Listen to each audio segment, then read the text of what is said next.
Bonjour à tous, nous sommes le samedi 19 mai 2018 à Paris pour la journée nationale des Amis de Maria Valtorta, ici à la paroisse d'Auteuil. Maria Valtorta, vous savez, cette mystique italienne qui pendant la Seconde Guerre mondiale a eu cette grâce inouïe de voir le Christ Jésus qui lui a montré les passages de sa vie, de la naissance de la Sainte Vierge, en passant par la vie publique jusqu'à la Passion et la glorification, a écrit cette vie de Jésus sans rature ni erreur, 4800 pages manuscrites qui ont fait l'objet de 122 cahiers. Voilà, donc cette édition a été traduite en français dans les années 70. Il nous a été donné la grâce de pouvoir la lire maintenant, donc on les trouve dans toutes les librairies et on peut connaître ainsi mieux la vie de Jésus et de la Sainte Vierge à travers tous les détails et les dialogues que Jésus lui a donné. On peut se poser la question si cette œuvre est authentique. Eh bien, nous pensons vraiment qu'elle est vraie, dans la mesure où on a maintenant, avec 70 ans de recul, on a vérifié tous les détails. Les scientifiques se sont penchés sur les descriptions, à la fois géographiques, archéologiques, la faune, la flore, et on a 100% de réussite, c'est-à-dire que tout correspond à la Palestine il y a 2000 ans. Alors c'est quand même assez subjugant que cette femme dans son lit, paralysée, sans internet, sans télévision, n'ayant que son catéchisme et sa Bible, ait pu décrire aussi parfaitement la Palestine il y a 2000 ans.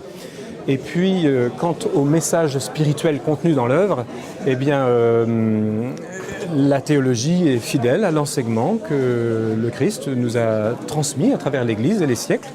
Donc on peut penser que non seulement c'est une vraie révélation privée, mais qu'elle est fidèle à l'enseignement de l'Église, donc elle vient vraiment de Dieu.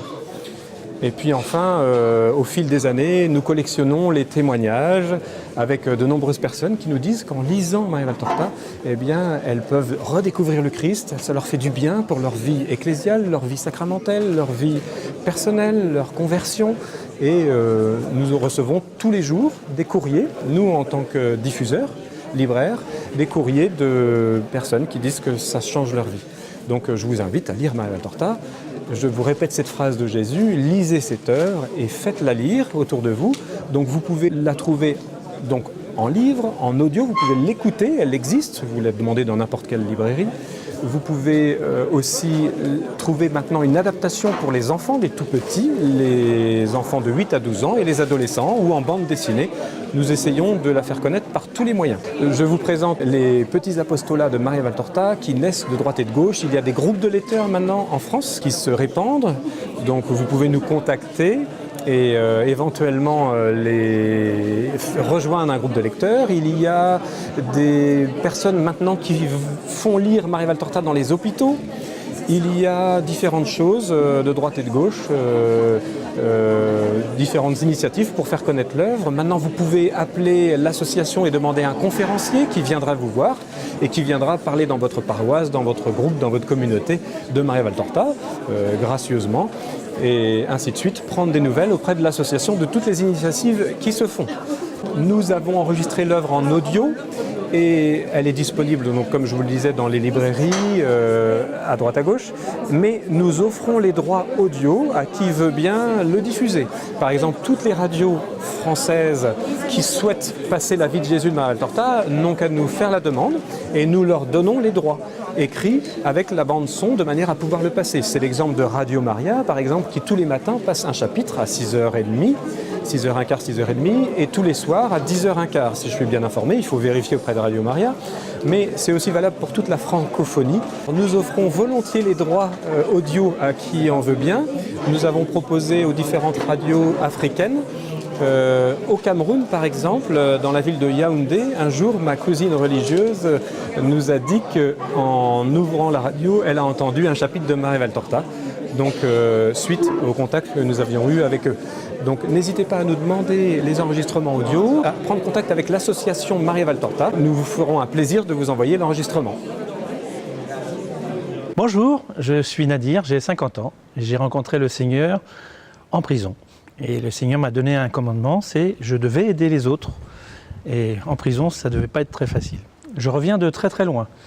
J'ai été d'abord ancien militaire de carrière dans les forces spéciales pendant plusieurs années. Et j'ai été aussi également en formation dans des loges maçonniques à Paris et ensuite dans un ordre templier pendant plusieurs années. Et le Seigneur, effectivement, en me donnant ce commandement, m'a fait effacer tous ces péchés, puisqu'effectivement pour moi c'était des péchés, et donc effectivement je suis revenu dans le droit chemin. Il faut savoir une chose, c'est qu'à 55 ans, le Seigneur m'a reparlé une deuxième fois en me disant « Tu dois lire Maria ». Alors, effectivement, jeune converti, je ne savais pas qui était Maria. J'ai eu du mal d'ailleurs à savoir qui était Maria. J'ai juste regardé sur Google et j'ai tapé « Je dois lire Maria » parce que je ne trouvais rien d'autre. Et je suis tombé sur le site de Maria Valtorta. J'ai donc commencé à lire Maria Valtorta avec les 10 tomes, et puis les cahiers, et puis tout l'univers de Maria Valtorta, les vidéos, et puis tout ce qui pouvait apporter de la lumière à ma foi. Et effectivement, j'ai découvert un merveilleux amour, des pardons extraordinaires, et puis surtout de l'enseignement de Jésus à chaque page. Il faut savoir que quand j'ai commencé à lire Maria Valtorta, j'ai été tellement ému. J'avais toutes les réponses à mes questions, toutes les questions sur Jésus, qui il était, qui l'avait vu, et puis ça m'a permis de rencontrer les 688 personnes que Jésus lui-même a rencontrées, et puis tous les miracles. À chaque page, vous allez voir, c'est des miracles extraordinaires, merveilleux, et puis aussi le mystère de Judas. C'était un mystère pour moi. Pourquoi ce traître? Pourquoi cette chose qui avait vécu, qui faisait tant de mal? Jésus l'explique avec tout l'amour possible et imaginable. Et on comprend maintenant pourquoi ce mystère de Judas a été résolu. Une fois que j'ai pu avoir tous ces enseignements, j'avais donc ma mission, mon ministère que m'avait donné le Seigneur. Tu dois aider les autres. Alors j'ai créé une association qui s'appelle Lecteurs sans frontières. Pourquoi Lecteurs sans frontières? Bien, tout simplement, c'est la lecture des œuvres de Maria Valtorta à tous ceux qui en ont besoin, tous ceux qui souffrent dans les hôpitaux, dans les EHPAD, dans les foyers, pour les enfants autistes, pour les gens qui sont désespérés, qui sont dans une dépression. Lire à chacune des pages, avoir des sourires, à faire redonner la foi et à redécouvrir les évangiles. Bien sûr, la Bible est indispensable aux lecteurs de Lecteurs sans frontières, mais les œuvres de Maria Valtorta sont tellement complètes. Et c'est pour ça qu'avec bonheur, nous le lisons, tous les adhérents, qu'ils soient en France ou à l'étranger, en Chine, en Côte d'Ivoire, à La Réunion, partout, nous lisons les œuvres de Maria Valtorta à tous ceux qui souffrent et tous ceux qui en ont besoin. Parce qu'il faut, comme a dit un pape, lisez et vous comprendrez. Moi, je rajoute 2 mots. Lisez et vous comprendrez, témoignez et partagez la parole. Et c'est grâce à Maria Valtorta que je peux maintenant, avec Lecteurs sans frontières, partager la parole au-delà des frontières. Et justement, c'est le but de Jésus, c'est de transmettre la parole au monde entier depuis plus de 2000 ans. Merci à tous. Au revoir. Je suis un lecteur de Maria Valtorta depuis 7 ans. J'ai approfondi l'œuvre en tant que lecteur. Et donc j'ai introduit ça dans ma vie de foi et de prière.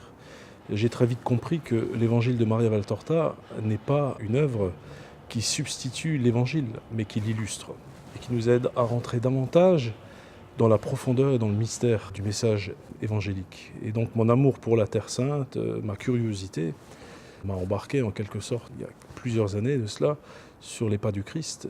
Et en tant que lecteur de Maria Valtorta, quand on est sur les pas du Christ et qu'on est pèlerin sur les pas du Christ, on ne reste pas indifférent aux descriptions que Maria Valtorta a faites dans l'œuvre. Et donc, ça m'a turlupiné pendant de nombreuses années. Je suis entré en contact avec Bruno Périnet, qui est le rédacteur en chef de Chrétien Magazine et qui soutient donc cette association, qui est un peu le leader de l'association Maria Valtorta.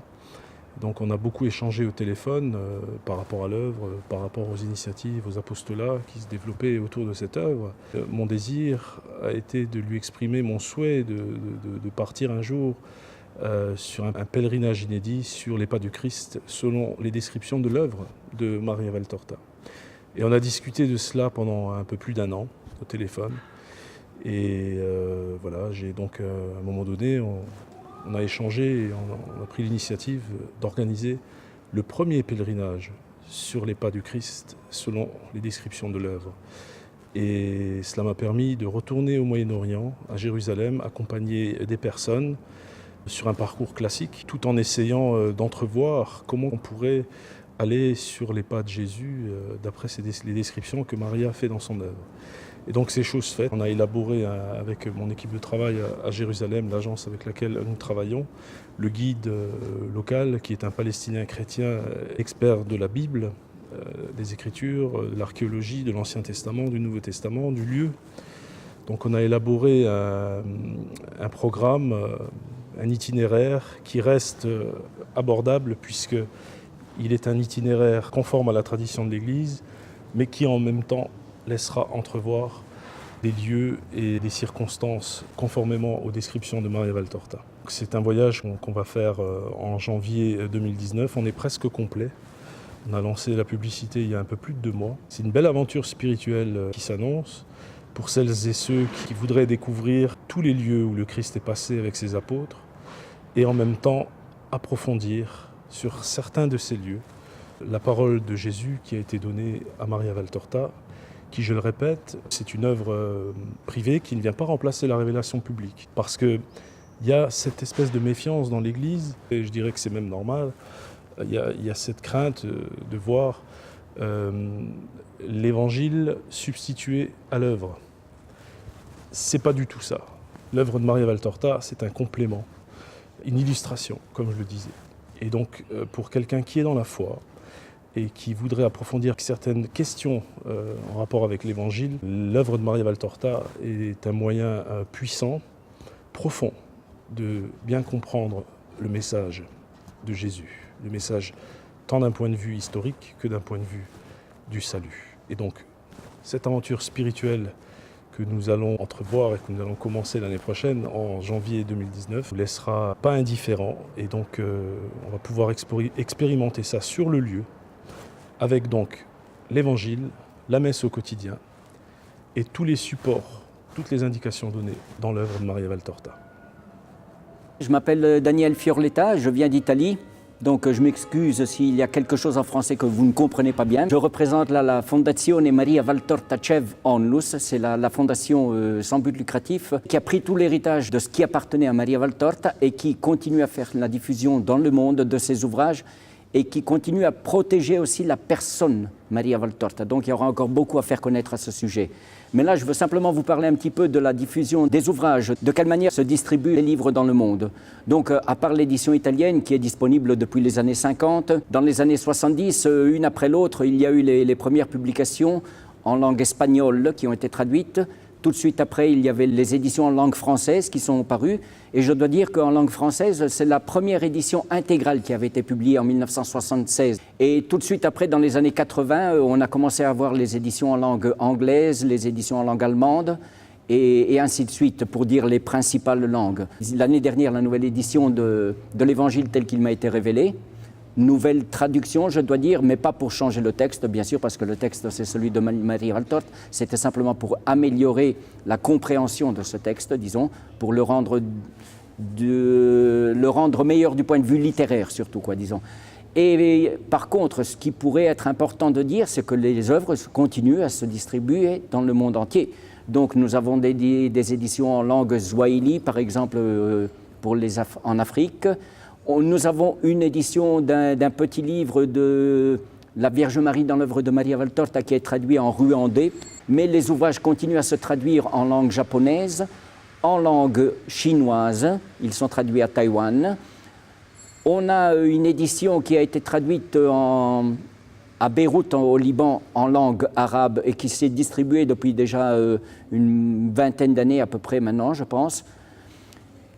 On a les traductions en langue portugaise, bien sûr. Nous avons complété au mois de janvier cette année l'édition en langue roumaine. Nous sommes en train de repartir avec la traduction en langue russe. Nous distribuons aussi en version e-book, donc EPUB et Mobi. Ils sont disponibles en anglais, ils sont disponibles en français, ils sont disponibles en italien. Et au fur et à mesure, on est en train de faire un petit peu tout le travail. Pour les enfants, il y a surtout là, les adaptations qu'ils sont en train de faire en France. Au fur et à mesure, nous sommes en train d'essayer de voir si on arrive à reproduire ce genre de service pour l'Italie, même si en Italie c'est un petit peu plus compliqué peut-être, mais je sais que Bruno Perinet ici, il est en train d'essayer de trouver la collaboration dans d'autres nations et nous faisons des accords, comme par exemple en ce moment nous sommes en train de faire un accord pour la distribution de la bande dessinée en ukrainien. Donc Bruno Perinet a passé le projet à cette maison d'édition. Cette maison d'édition a pris contact avec notre fondation et nous sommes en train de faire un normal accord éditorial pour la distribution des livres. J'ai commencé à Rassemblement à son image il y a presque 4 ans et mon rôle consiste spécifiquement à enregistrer. Moi, je travaille dans le studio pour Rassemblement à son image et une des missions que m'a confiée M. Perinet, c'est d'enregistrer ces livres-là, qui sont la déclinaison de l'œuvre originelle de Maria Valtorta, pour la version pour enfants à partir de 8-9 ans. Il y aura à terme 30 livres, il y en a 12 qui sont sortis aujourd'hui, et moi j'ai enregistré les 12 premiers tomes, qui sont exactement la reprise du support écrit. Voilà.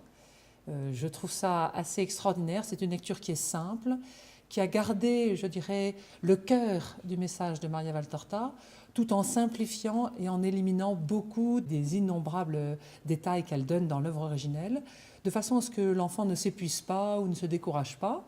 Et donc M. Perrinet m'a proposé de joindre à cette lecture une possibilité d'une version audio, avec chapitre par chapitre. Chaque chapitre dure environ une dizaine de minutes. Il y a 10 chapitres à chaque fois.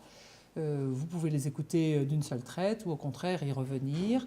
C'est ce qui, à mon avis, donne une lecture agréable pour un enfant qui n'est pas obligé, qui a peut-être du mal à se tenir à 1h30 d'enregistrement et d'écoute.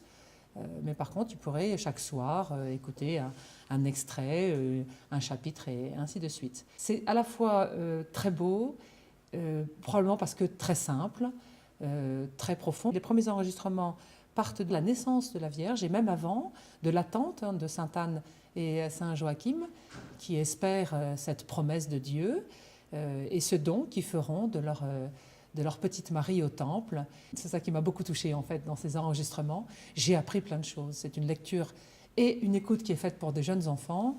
Je suis sortie de l'enfance depuis longtemps et j'ai énormément appris.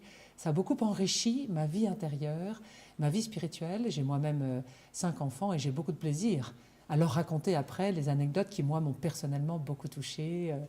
Donc vraiment, c'est vraiment une écoute agréable, douce, voilà, et qui peut se faire en jouant au Playmobil ou au contraire en étant calme le soir au moment d'une veillée ou avant un coucher. Tous les 2 ou 3 mois, Luc Borza, qui est à l'origine de la réécriture de ces livres pour enfants, eh bien, est en train de sortir le tome 13 et ainsi de suite jusqu'au tome 30. Et moi, au fur et à mesure, je prends les enregistrements. J'ai un exemple qui m'avait beaucoup touchée et que j'ai eu plaisir à raconter à mes enfants le soir, quand on apprend que Marie priait dans le tome 1 pour que Dieu envoie ce Messie tant attendu. Elle ne savait pas qu'elle serait la mère du Rédempteur, choisie pour cela par Dieu. Et elle priait comme toutes les jeunes filles, comme toutes les futures mères, pour que le Messie se hâte, la venue du Messie arrive plus vite. Et je trouve ça extrêmement touchant de savoir qu'elle-même, elle priait pour cette future personne qui aurait la joie de porter le Christ. Raconter ça le soir à la prière en famille, c'est plein de petites anecdotes que j'ai apprises et qui ont vraiment beaucoup enrichi, nourri. Et je sentais bien que chez mes enfants, c'était des petits détails qui étaient aussi très beaux et très touchants pour eux. Un deuxième exemple, Saint Joseph qui parle très très peu dans les évangiles, ne parle pas plus dans l'écriture de Luc Borza, mais très présent, et à chaque fois, on imagine très bien. Son personnage est bien décrit, tout ce qu'il fait, ou la façon dont on va le faire parler, ou toutes ces descriptions qui sont faites autour de lui sont extrêmement vivantes. La relation qu'il a eue avec Jésus enfant est très très touchante, et ça, moi, je l'ai découvert aussi grâce à Valtorta, dans ce livre et dans l'enregistrement que je fais par la suite. Bonjour, je m'appelle Bruno Martino, je suis le dessinateur de l'adaptation de l'œuvre de Maria Valtorta en bande dessinée. Et donc je suis venu ici pour dédicacer les albums. Nous avons le tome 1 et 2 et le 3 en préparation. Donc ça fait 4 ans qu'on travaille sur le projet et on aura probablement, je veux pas m'avancer de trop, mais il y aura un minimum de 10 albums, 9-10 albums. Un moine m'a offert le CD numéro 9 de la Passion, donc l'enregistrement audio de l'évangile tel qu'il m'a été révélé. J'ai commencé par écouter. Puis un prêtre m'a dit « Éteignez la télé pendant une semaine ». J'écoutais les jeux le midi, puis les infos, et le soir, pareil. J'ai essayé. La télé étant éteinte, je me suis dit, à la place, je vais écouter l'évangile tel qu'il m'a été révélé. Et en peu de temps, la télé ne me manquait plus. Aujourd'hui, j'écoute la vie de Jésus, le midi, le soir, et cela remplit toute ma vie. Les moments où je suis à la maison ne sont que du bonheur, depuis maintenant 2 ans. Chaque jour, cette vie de Jésus a remplacé la télé aux heures de repas, à raison de 2 heures par jour. La sainte doctrine de Jésus s'imprègne dans mon cœur. Cela m'a fait tellement comprendre de choses, comme l'amour de Dieu pour nous, entre Jésus et Marie, pour les apôtres, la petitesse de notre humanité devant Dieu, le prix de notre rédemption. Tous les détails sont poignants. Il y a 15 jours, je suis allé voir le moine qui m'avait offert le CD numéro 9 et je lui ai parlé avec tellement d'émotion qu'il s'est mis à lire à son tour. Je suis catéchiste, responsable de la catéchèse sur le canton. Je fais partie de l'équipe liturgique et je vais à la messe le dimanche. Tout le monde n'a pas ce feu merveilleux et c'est bien dommage.